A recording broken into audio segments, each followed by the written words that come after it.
Wa an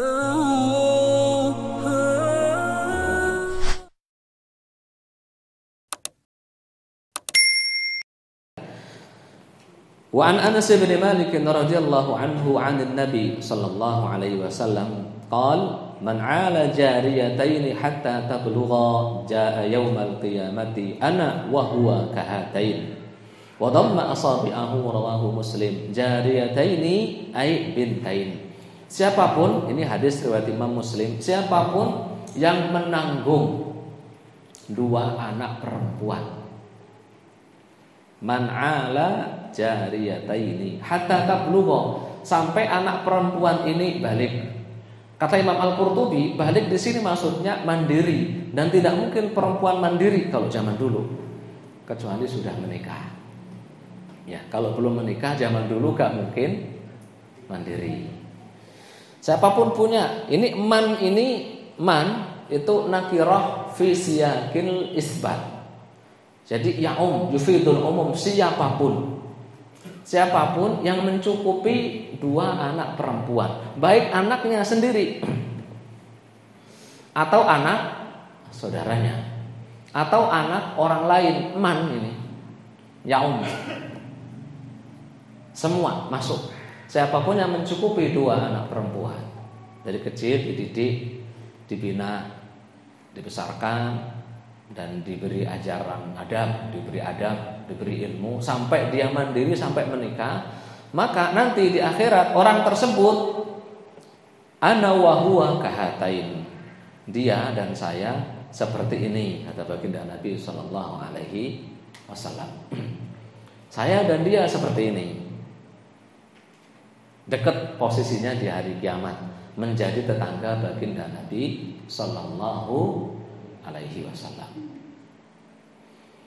Hadis ini pelajaran pertamanya, Islam itu memuliakan perempuan. Tidak seperti jahiliyah. Orang jahiliyah menghinakan dan merendahkan perempuan. Bentuk perendahan jahiliyah, anak perempuan banyak yang dibunuh hidup-hidup, dikubur hidup-hidup. Wa idzal mau'udatu su'ilat bi ayyi dzambin qutilat. Yang kedua, kalau dikasih kabar lahiran istrinya anak perempuan, wa idza busyira ahaduhum bil untha dhalla wajhuhu muswaddan wa huwa kadhim. Kalau dikasih kabar gembira, padahal lahiran istrinya anak perempuan, wajahnya memerah, merah kehitam-hitaman sambil marah. Marah dengan Allah Subhanahu wa ta'ala karena punya anak perempuan. Yang ketiga, perempuan di jahiliyah itu tidak punya warisan. Meskipun sudah tua gitu, enggak punya warisan. Yang keempat, orang-orang jahiliyah itu bebas mencerai istrinya semaunya. Cerai, rujuk, cerai, rujuk, cerai, rujuk. Jadi ini perempuan sulit kelepas dari laki-laki ini. Kalau laki-lakinya pengen menyakiti dia, dicerai, rujuk lagi, cerai, rujuk lagi. Islam datang maksimal berapa? 3 kali. Gitu. Yang kelima, perempuan itu di jahiliyah dinikahi sebanyak-banyaknya. Jadi kalau Pak siapa ini? Ya Pak Ahmadi mau nikah dengan 10, 20, 30 mah bebas. Padahal kalau sudah nikah banyak itu pasti nggak bisa adil. Islam datang dengan maksimal laki-laki hanya boleh menikahi berapa? 4. Karena kalau sudah lebih dari 4 pasti laki-laki tidak adil. Yang bisa adil hanya Nabi dan Rasul saja. Kalau yang tidak Nabi, bukan Nabi dan Rasul pasti tidak adil. Makanya maksimal hanya 4. 3, 2 pasti bisa adil selama dia mau adil. Gitu. Terus kemudian yang keenam, di antara bentuk kezaliman jahiliyah, kalau ditinggal mati suaminya, dikurung di kandang unta, sapi sama kambing selama 1 tahun. 1 tahun. Dan setiap harinya harus dilumuri dengan, mohon maaf, kotoran tadi itu. Karena ya ketika Islam datang, ada yang agak sedikit protes gitu. Kenapa kok perempuan kalau ditinggal mati suaminya harus masa berkabung berapa?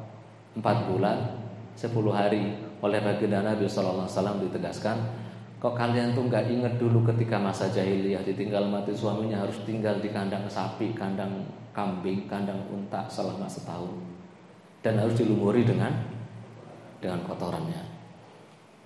Masya Allah ya. Nah, yang ketujuh bentuk kezalimannya, kalau orang jahiliyah itu istrinya haid bingung.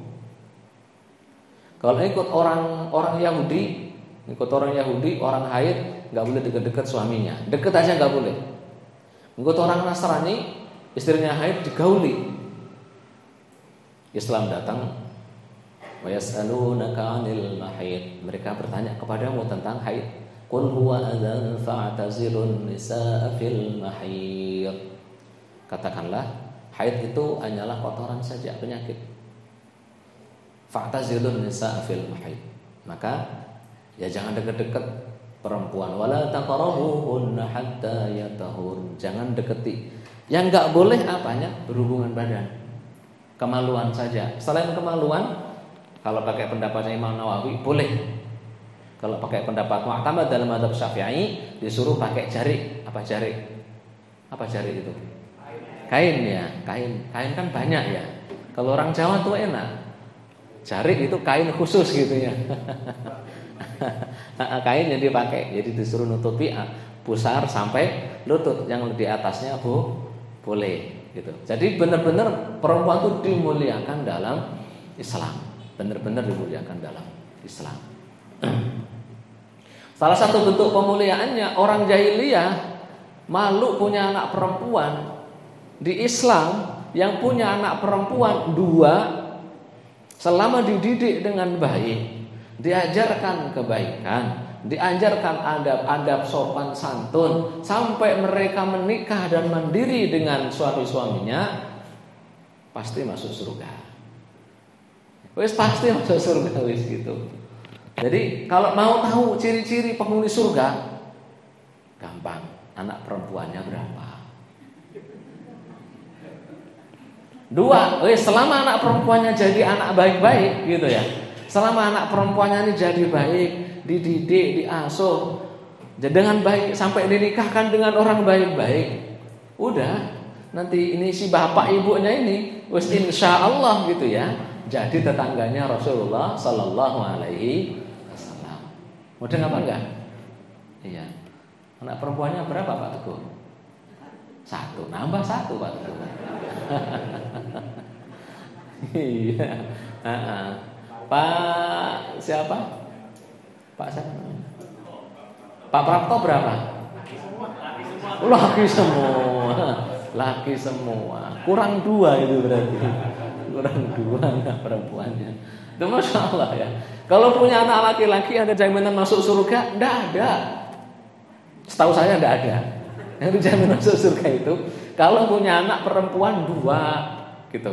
Punya anak perempuan 2, kalau dididik dengan baik gitu, sampai mereka mandiri dinikahkan dengan baik-baik, dijamin masuk surga mengiring baginda Nabi. Seperti ini kata baginda Nabi, saking dekatnya. Berarti surganya surga yang paling tinggi ya apa enggak? Iya, yang paling tinggi surga Firdaus. Maksudnya kalau punya anak perempuan kor 2, 3 jangan bersedih. Memang sih lumrahnya kalau punya anak laki-laki itu senang. Kenapa? Karena ya kalau ada anak laki-laki nasabnya nggak terputus, siapa enggak? Iya kan ya kan, binnya kan ke anak laki-laki. Tapi yang punya anak perempuan jangan bersedih juga. Punya anak perempuan itu karomah juga. Sebagaimana punya anak laki-laki itu karomah, punya anak perempuan juga karomah. Punya anak perempuan 2, dididik insya Allah di surga bersama baginda Nabi Sallallahu Alaihi Wasallam. Nah ini juga hadis ini berarti menganjurkan kepada kita untuk menyayangi anak-anak perempuan. Jangan seperti masyarakat jahiliyah nggak sayang. Kalau anak laki-laki dibangga-banggain, anak laki-laki, anak laki-laki. Giliran anak perempuan nggak dibanggain. Ya, jangan seperti itu. Itu perlakuan masyarakat jahiliyah. Ya, Allahu a'lam bishawab. Ada pertanyaan?